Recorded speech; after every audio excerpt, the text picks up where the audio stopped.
அன்புள்ள சகோதரர்களே, நிகழ்ச்சிக்கு போறதுக்கு முன்னாடி ரெண்டு முக்கியமான அறிவிப்புகள்.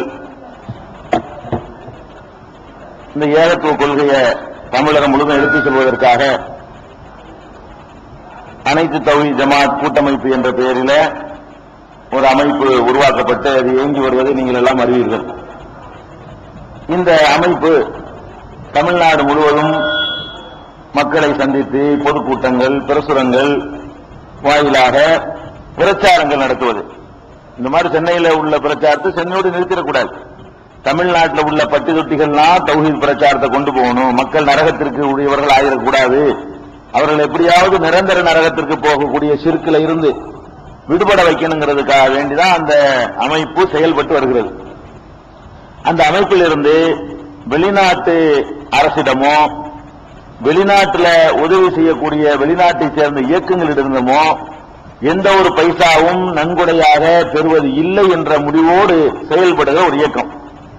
அனைத்து தௌஹீத் ஜமாத் கூட்டமைப்புக்கு ஒரு வெளிநாட்டை சேர்ந்த ஒரு அரசாங்கம் சவுதி அரசாங்கமே ஒரு 10 கோடி ரூபாய் கொடுத்தாலும் வாங்க மாட்டோம். அந்த மாதிரியான ஒரு பைலாவிலே அதை உருவாக்கி கொண்டுதான் அந்த அமைப்பு செயல்பட்டு வருகிறது. அதனுடைய பொருளாதாரத்தை பொறுத்த வரைக்கும் நீங்கள் கொடுக்கிற உதவிகளை கொண்டுதான் நடக்கும். இதுவரைக்கும் இந்த நிகழ்ச்சியை உங்களுக்கு அறிவிச்சது இல்லை. அப்ப அனைத்து தௌஹீத் ஜமாத் கூட்டமைப்பிற்காக வேண்டி நீங்கள் உங்களுடைய நன்கொடைகளை அல்லது மாதாந்திர சந்தாக்களை கொடுத்தீர்களேயானால் அவர்களுடைய பணி இன்னும் கொஞ்சம் விரிவாக நடக்கும். நிறைய மக்களுக்கு ஏகத்துவத்தை சொல்லுவாங்க. அதனுடைய கணக்குகள்லாம் முறையாக பராமரிக்கப்பட்டு வருகிறது. எப்ப வேண்டாலும் பொருளாளர் அன்வர் பாஷா அவர்களிடத்தில் நீங்கள் கணக்கு கேட்கலாம். எல்லாமே கம்ப்யூட்டர் பண்ணி கணக்கு பார்க்கிற அளவுல சிஸ்டமேட்டிக்கா நடத்தி கொண்டிருக்கிற ஒரு அமைப்பு அது. அதனால அதுக்கு தாராளமா நிதி உதவி செய்யணும், நன்கொடைகள் கொடுக்கணும். அது உங்களுக்கு கொடுக்க விரும்பக்கூடியவர்கள் சாஜித் ஆபீஸ் என்ற சக்கரையாவிடத்தில் கொடுத்து கூட ரசீது வாங்கி கொள்ளலாம். மாதாந்திர சந்தாக்களும் கொடுத்தீர்களே ஆனால் அது நிறைய பணிகள் செய்ய முடியும். நிறைய காரியங்கள் அதன் மூலமாக நடத்தணுங்கிற அழகான திட்டங்கள்லாம் வச்சிருக்கிறாங்க. நிதி இல்லாததுனால கஷ்டப்படுறாங்க. அதை உங்க கவனத்துக்கு சொல்லிக்கிறேன். அடுத்த இரண்டாவது அறிவிப்பு என்னவென்று சொன்னால், இங்க குர்ஆன் வகுப்பு இந்த மார்க்க பயானை கேட்கக்கூடிய வரக்கூடிய சகோதரர்களுக்கு மத்தியில சில பேர் ஊடுருவி சில குழப்பங்கள் செய்வதாக சில தகவல் வந்தது. அதாவது நம்ம ஜிஹாது செய்யணும், இதெல்லாம் சரிப்பட்டு வராது இப்படின்னு சொல்லி மார்க்கத்தை பற்றி முழு அறிவு இல்லாத சில சகோதரர்களை கெடுப்பதாக தகவல் வந்தது. அது மாதிரி யாராவது உங்கள்கிட்ட அணுகினார்களே ஆனால் அவளும் பொய் சொல்லி ஏமாற்றி கொண்டிருக்கிறார்கள். அவர்கள் சொல்லக்கூடிய தகவல்கள்ல நம்மள்கிட்ட நீங்க கேட்டு விளக்கம் பெற்றுக் கொள்ளலாம். எந்த அளவுக்கு மார்க்க ரீதியா தவறானது சொல்கிறார்கள் என்பதை ஒவ்வொரு நாளும் இதை கிளாஸ் முடித்த பிறகு அது மாதிரி உங்களை பண்ணி கேட்டாங்கன்னு சொன்னா முதல்ல உங்களை இழுத்துட்டு வந்துருங்க. என்கிட்ட விளக்கம் சொல்லட்டும், மார்க்கத்தில் உள்ளதுன்னா நிரூபிக்கட்டும். நிரூபிச்சா முதல்ல நம்ம செய்யற ஆட்களா இருப்போம். நிரூபிச்சார்களே ஆனால் எவருக்கு நம்ம எல்லாம் பயப்பட மாட்டோம். மார்க்கத்தில் உள்ளதுன்னு ஆதாரம் காட்டிட்டா முதல் செய்யற ஆட்களாக நாம இருப்போம். மார்க்கத்தில் இல்லாத ஒன்றை சொல்லி அவங்க ஒரு கூட்டத்தை உண்டாக்கி சமுதாயத்தை பிளவுபடுத்தி லாபம் சம்பாதிக்க ஆசைப்பட்டாங்கன்னா அதுக்கு இடம் கொடுக்க மாட்டோம். அதனால அந்த ஒரு அறிவிப்பை உங்களுக்கு இப்படி கேட்டுட்டு இருக்கிற மாதிரி பக்கத்தில் சுசுன்னு உட்கார்ந்து இப்படி ஆள் பிடிக்கிற வேலையை பாக்குறாங்கன்னு ஒரு கேள்வி வருது. ஏன்னா சில சகோதரர்கள் அது மாதிரி சந்தேகங்கள் கேட்டிருக்கிறாங்க. அப்படி உங்கள்ட்ட சொன்னார்களே ஆனால் அது என்ன கொள்கையில் உள்ளவங்க, பேக்ரவுண்ட் என்ன என்பதை உங்களுக்கு அப்படி உங்கள்ட்ட அணுகக்கூடியவர்கள் இருந்தார்கள் ஏன்னா நம்மள்ட்ட தெரிவிங்க. அல்லது அவர்கள் யார் இந்த மாதிரி பிரச்சாரம் பண்றதுக்காக வேண்டி ஊடுருவி வர்றாங்களோ அவங்களை கூட்டு வந்துருங்க. உடனே புடிச்சு ஆளை கொண்டாந்து குர்ஆன் அது முடிச்சு என்கிட்ட சொல்லுப்ப அவர்கிட்ட சொன்னதெல்லாம் என்கிட்ட சொல்லு நான் கேட்கிறேன். உங்கள்ட்ட என்னவெல்லாம் சொன்னார்களோ அந்த ஆயுதத்தை அந்த அதிசயம் என்கிட்ட சொல்லட்டும். வழங்குதா? இப்படியான என்ன சிறுக்கு கபூர் வணக்கத்தை ஆதரிக்கிறவங்க கூட மார்க்கத்தின் பேரை சொல்லித்தான் ஆதரிப்பான தவிர மார்க்கத்துக்கு எதிராக சொல்லி ஆதரிக்க மாட்டேன். கரெக்டான ஆய்வு பண்ணணும். ஆய்வு பண்ணவர்கிட்ட விவாதத்தை கூட்டு வரணும். அல்லது விவாதம் பண்ணணும். நான் விவாதத்துக்கு வர மாட்டேன், இதான் சரின்னு சொல்லி கூப்பிட்டார்கள். ஏன்னா அது பொய்யும் நீங்க விளங்கிக்கிறணும். அதுக்காக சொல்ல வர்றேன். சரி, நபிகள் நாயகம் ஸல்லல்லாஹு அலைஹி வஸல்லம் அவர்கள் ஈமானுடைய கிளை என்று முக்கியமான அந்த 6 அம்சங்களுக்கு பிறகு அவர்கள் சொன்னது பிறருடைய நலம் நாடுதல். நசிஹத்னா பிறர் நலம் நாடுதல். பிறர் நலம் நாடுதல் என்பதை ஈமானுடைய ஒரு முக்கியமான அம்சமாக சொல்கிறார்கள். முஸ்லிம் என்பவன், மூமின் என்பவன் யார் என்று சொன்னால் அவனுடைய நாவினாலையும் கையினாலையும் மற்றவங்களுக்கு நல்லதை நாடணும், கெட்டது செஞ்சிடக்கூடாது. இதான் முக்கியமான அம்சம் என்று சொன்னார்கள். இது விரிவான பல சப்ஜெக்டுகளை கொண்டது என்று சொல்லி அதுல ஒரு சில சப்ஜெக்டுகளை பார்த்தோம். பிறருடைய நலம் நாடுகள் என்பதில் எந்த அளவுக்கெல்லாம் பெருமானார் ஸல்லல்லாஹு அலைஹி வஸல்லம் கவனம் செலுத்தியிருக்கிறார் என்று சொன்னால், ஒரு வியாபாரி இருக்கிறார். ஒரு வியாபாரி எல்லா நேரத்திலையும் பிறர் நலம் நாடக்கூடியவராக இருக்கணும், விற்கக்கூடியவர்.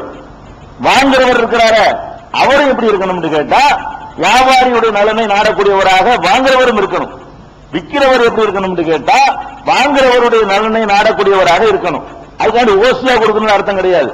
வாங்குறவருடைய நலனை நாடுவது என்றால் அதுக்கு ஒரு இலக்கணம் இருக்கிறது. நபிகள் நாயகம் ஸல்லல்லாஹு அலைஹி வஸல்லம் சொல்றாங்க, அதாவது அல் பையானி பில் கியார் மாலம் யதஃபர்ரகா ஃபைன் சதகா வ பையனா பூரிக லஹுமா ஃபீ பைஇஹிமா வயின் கதமா வ கலபா முஹிகத் பரக்கத்து பைஇஹிமா.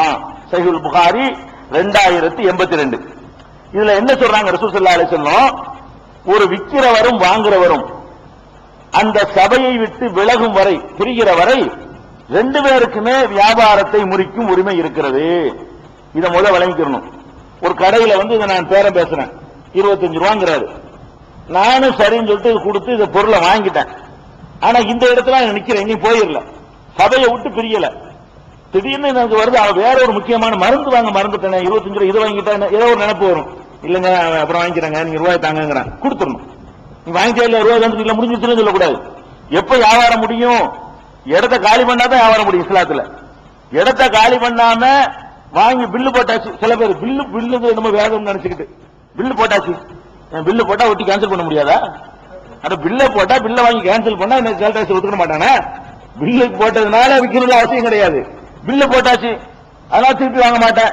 அங்களுக்குள்ளதான் இப்ப எங்கேயும் போயிருக்க மாட்டோம். அந்த இடத்துல நின்று வியாபாரம் நடந்து கொண்டிருக்கு. பேசியாச்சு, ரூபாயும் கொடுத்தாச்சு, பில்லு அதுக்காக அவசரமா பில் போடுவாங்க.